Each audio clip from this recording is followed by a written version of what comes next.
the next day, I started a Facebook page. I just thought I was just thinking, well, I think something, I should do that. So my yes was to put it out there to the world that I was in need of a living kidney donor to live for my daughter and to be a lot, to have in a way, I didn't really, that fast track thing is kind of, there's no fast track, but to have the possibility. So I started a Facebook page, and it was a What kidney. did you put on that Facebook page? Like, how do you tell your story to Yeah. convince someone, a possible donor, to?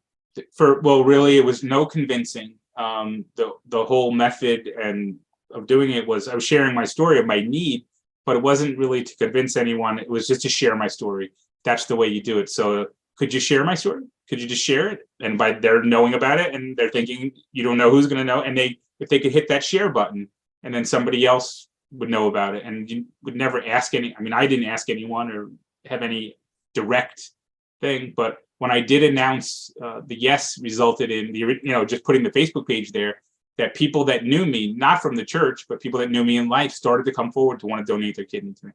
So there were first 2 people, 3 people, 4 people, 5 people, maybe 7 people came Oh, forward. wow. Yeah, and it was very overwhelming to think that someone would consider doing that. For me, I couldn't wrap my head around that. So that was kind of overwhelming. And my favorite waiter in my favorite Japanese restaurant, he was Filipino, and we met 20 years ago, and he was just a waiter in the restaurant. I loved the Japanese restaurant in Rutherford, where we used to live in New Jersey. Mhm. And we just became friends outside of the restaurant. We used to hang out sometimes together. He was a great guy. And he was one of the first people that came forward. He FaceTimed me, and I was in the dialysis. It always seemed I was in the dialysis when it happened. And he said, I want to save your life. I want to donate. I want to get tested to donate. And he did go to the hospital forward, and he was young, but he was not able because he had high blood pressure. He had throughout his life.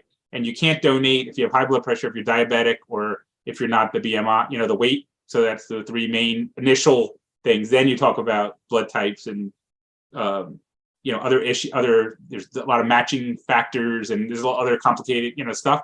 And then but to be medically, the first thing they ask you in a donor screen is, are you diabetic? Do you have high blood pressure? And then they do a phone call. He was immediately wouldn't be able to because he was not medically. But I became so much closer to these people, even more than that. And then someone came forward who, a few people came forward, but that resulted in the possibility. I was giving myself a chance.